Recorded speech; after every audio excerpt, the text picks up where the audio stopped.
what goes on within the confines of the home is a reflection of what happens in the society.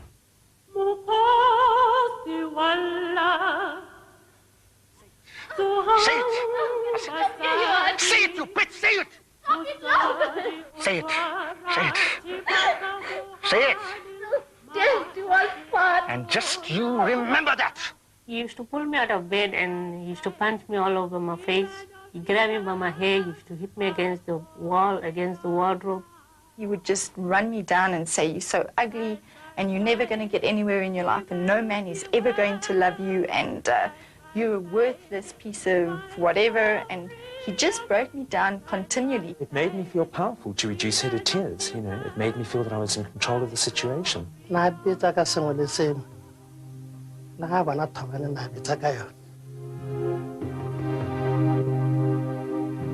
It happens everywhere. It happens every day. It affects millions of women in South Africa. Some of them even die of it. Yet battering is still a hidden crime. Hello, honey. Have you changed yet? In a minute, doll. Have you set up already? Almost. Better sit up quickly. He's quite moody. And when things are not done to his liking, he gets real mad. Anyway, I hope he's in a good mood today. There's something I have to tell you. Right. All set for the grudge match of the century? And now, ladies and gentlemen, introducing... Very often people want to know what is the incidence of wife abuse. It is absolutely impossible to give you a figure simply because most women don't report abuse.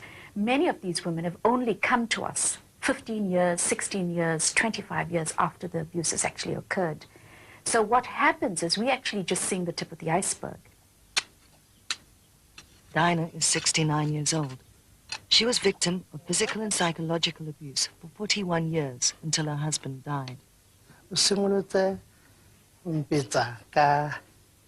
Ko release re nyala ka 1947 ke ne ko tla botlhoko ka bakala ra dikakanyo jwa ka ne nna botlhoko gore ke kgopola gore why ke ne ke na ka rata go nyalwa ke monna betere nke be ke mo tlogetse mme tlhaloganyo nngwe re mo tlogele a dire maybe o tla fetsa mme go ra gore na palwa ke go fetsa na khopisa ka nako engwe le engwe.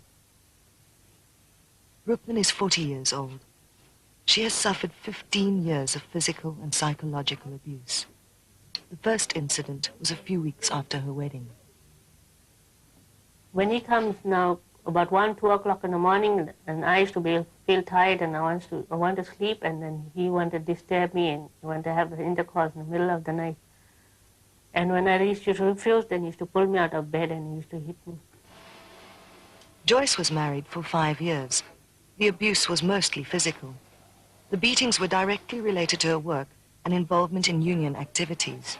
That would cost me to come back late because the union, the employers did not recognize the union at the time. And it was rather difficult to address the matter inside the factory. At times, you know, I would reach home at about 9. You know, and being a mother,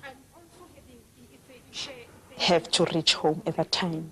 So that is one other thing, maybe that made us to fight, even if I could explain the whole issue to him. Michelle is 26 years old. She spent 3 years with a man who abused her physically and psychologically. The first time was 9 months after the beginning of the relationship, when he didn't agree on her entering the Miss South Africa competition.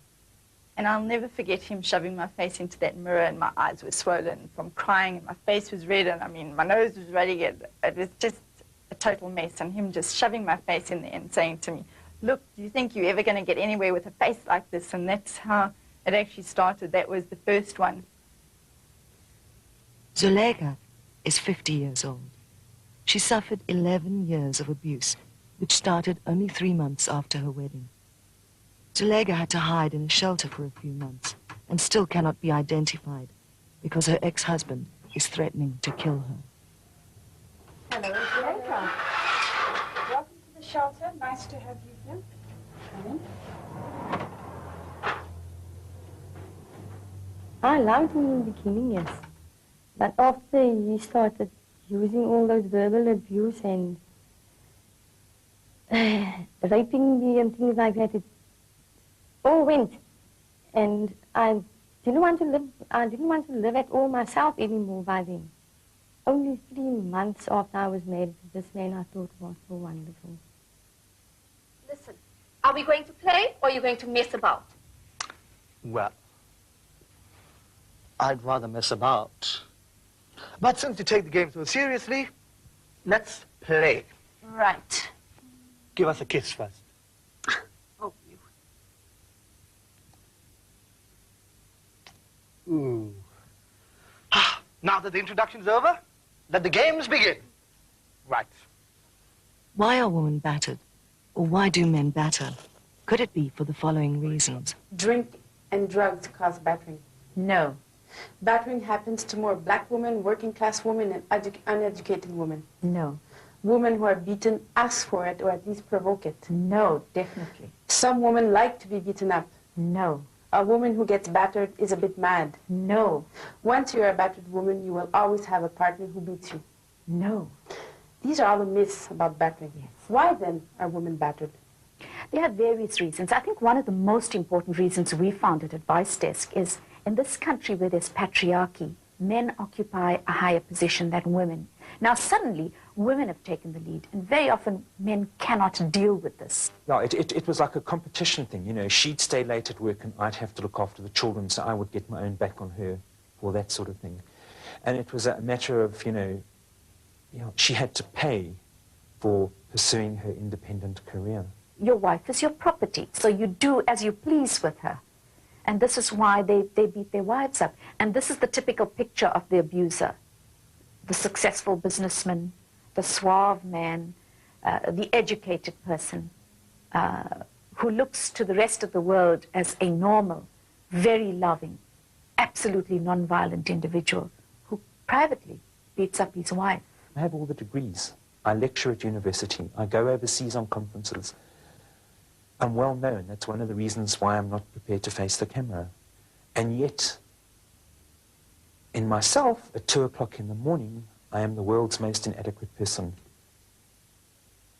Aha, there you go.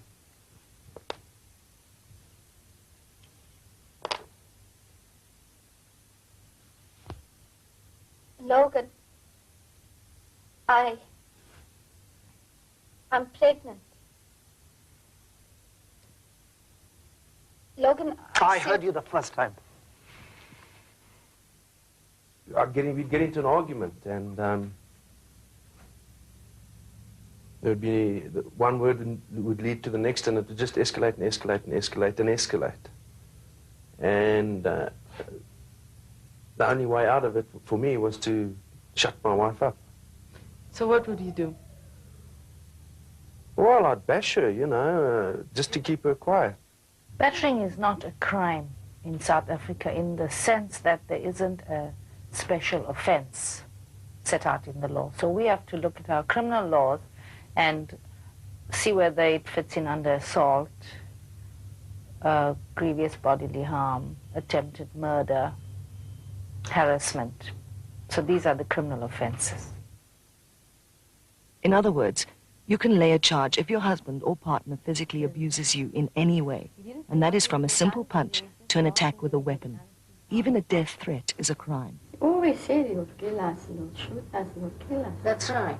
No, I'm not talking about just pointing a firearm. The fact that he threatened that he would use that firearm against you, that in itself is it's a crime, and that firearm can be confiscated from him just like that. I've had that done in 2 cases in the last month. What did I say about children when we got married? Loudly and clearly. That we weren't going to have any until you were ready. Stop it, Logan. Fucking You're bitch. asking me. I'm not over yet. This is just the beginning. For example, this scar There are two kinds of abuse, the physical abuse and the psychological or emotional abuse. When we think of battering, we usually refer to the physical abuse because it is the most obvious. After he lunged that knife into my chest, the handle side of the knife, he turned the knife around and he aimed 3 times for my head.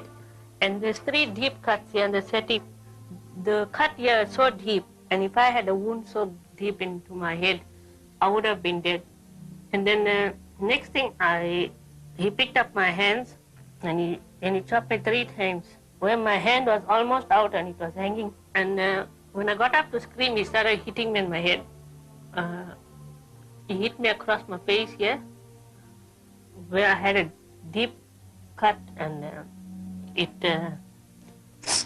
the cut was so deep that my eardrum was cut inside also. We were in the bathroom at that time, like we were having baths. And the only thing I knew was, my mother was screaming. And when we opened the door, then, we saw my father. And we were quite used, to being afraid of him. So we just started screaming. You want to go back to work, isn't it? Hey? So you can meet up with all those fucking whores you call your friends, you bitch! Hey? So you can join the boss, all of you in the office, and you can fuck with the boss. You would like that, won't you? Hey? Fucking with the boss. All those office parties, eh? Hey? Fucking orgies, if you ask me, eh? The impact of battering on the psyche of a woman is identified to be the same as the one of rape. Although the difference here is that in this case, it is chronic and ongoing. I must point out that it is very, very stressful to live in fear when you don't know when the next beating is going to happen.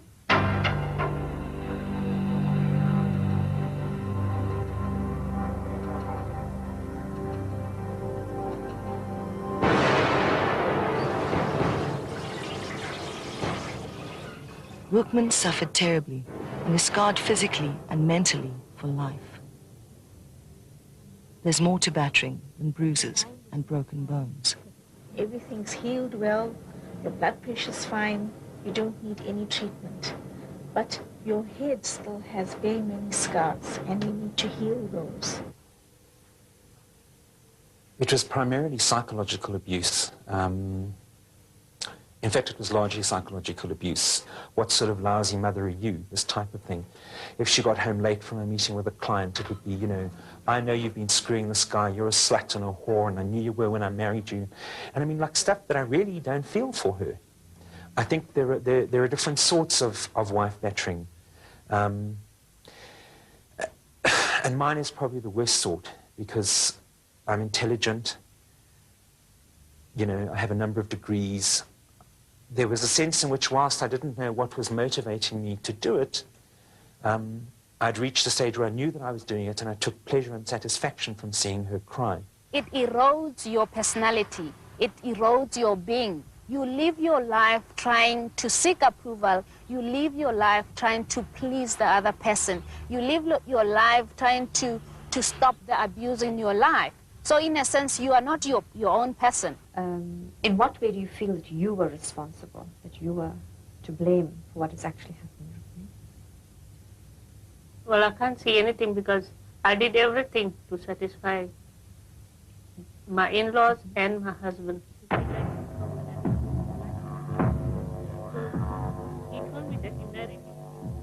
33% of abused women depend on alcohol. 75% take tranquilizers or antidepressants. 50% are clinically depressed. 53% attempted suicide at least once.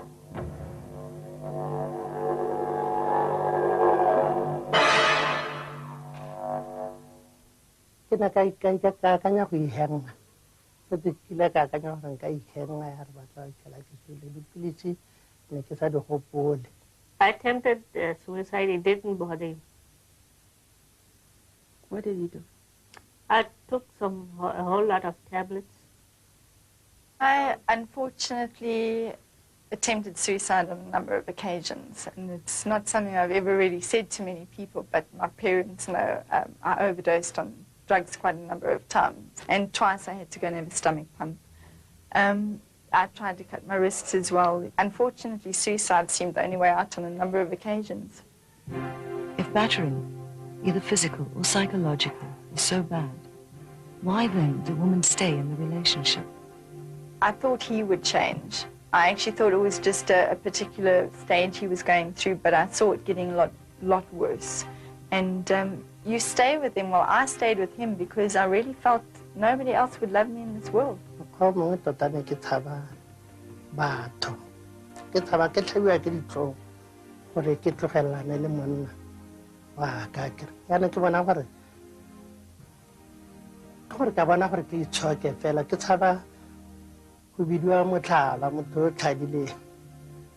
you stay 10 years?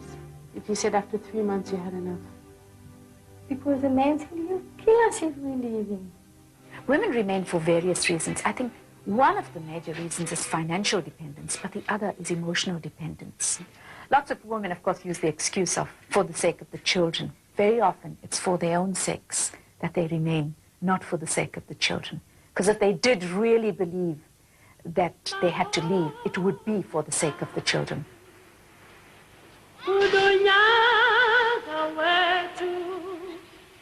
You see, what you're free to do, you don't need any law in the land to tell you this, is to leave that situation, right? To walk out.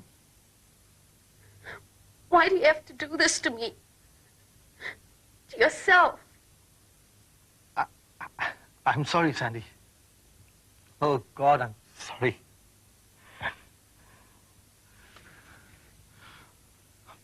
I'm so sorry, honey.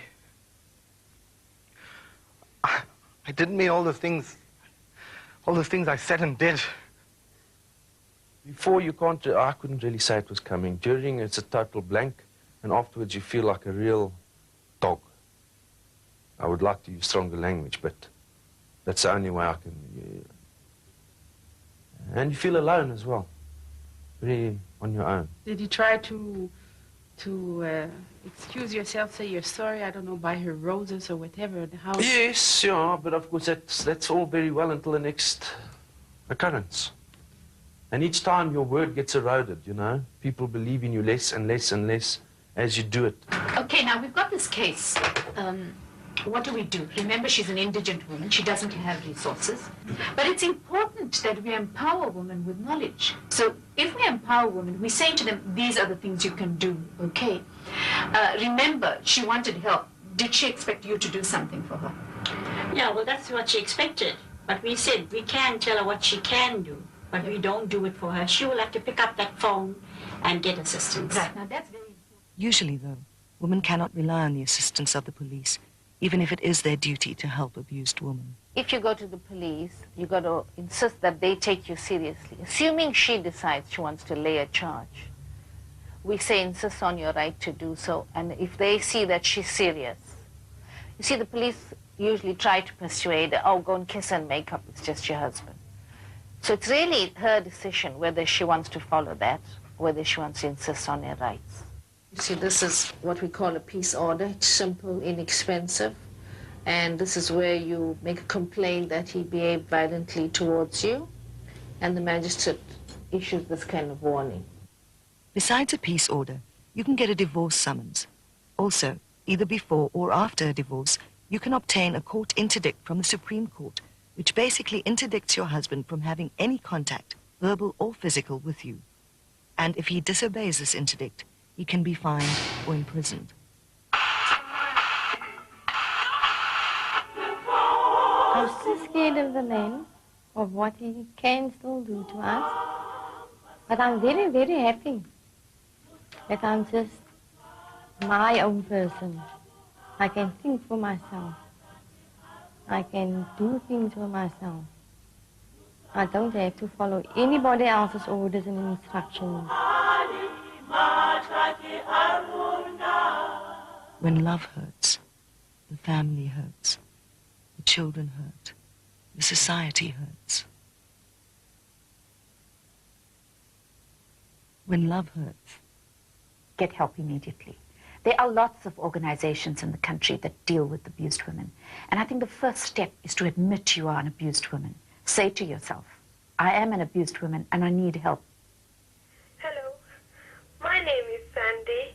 Is this the advice desk for abused women? Please can you help me? My husband has... Society tries to sweep these sort of things under the table. And hide them away. Wife bashing, drug abuse, teenage pregnancies, all these sort of things are they're not socially acceptable. And I think maybe the worst one is beating your wife. I think we need to create a forum where men kind of look critically at what it means to be a man.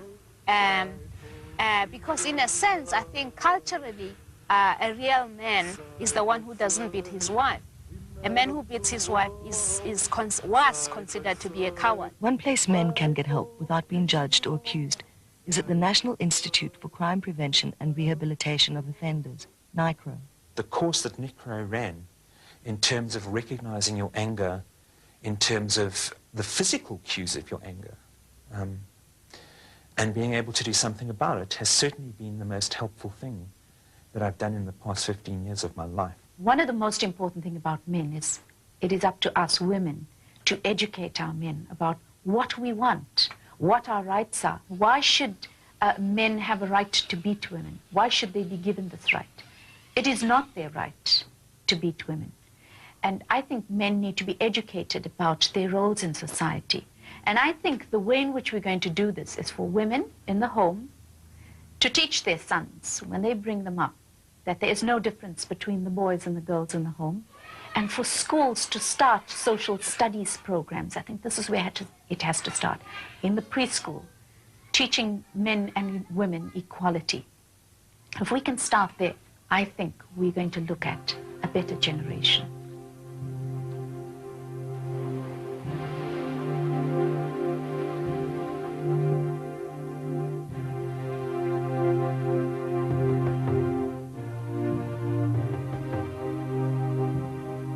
The best advice you can get is from people with experience. Don't delay. Get help immediately. Doesn't matter what the man does to you. Even if he says he'll kill you. Get help. Don't be scared. I can see now I shouldn't have been so scared. I should have gone for help. No matter what happens, don't tolerate abuse. My best advice to them that they mustn't go on accepting whatever comes to them. They have a right to live a happy life, because that's what we are here for. What I have to say to you, if you're battered, that you own yourself. You own yourself from head to toe, inside and out, and nobody has the right in any which way to abuse you, mentally or physically. And you must remember that you can stand up, you've got a mouth, you've got a brain, say what you want to say and just get out there and live your life, because life is so short, and to go through it being degraded and humiliated is just not a life at all. And sometimes you do see like other parents, fathers, drinking and fighting. And then you do have the fear like what's going to happen to you in the future.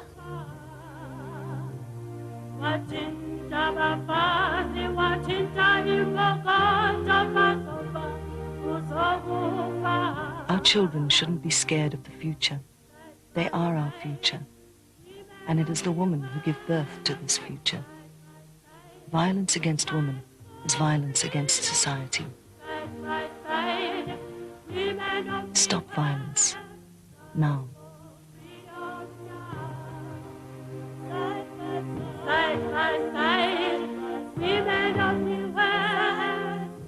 If you are abused or if you are an abuser, you can get help. Here are a few numbers where help is available. Durban, 820-2862. Johannesburg, 642-4345. For Cape Town and anywhere else in South Africa, contact Lifeline or your local FAMSA or NICRO office.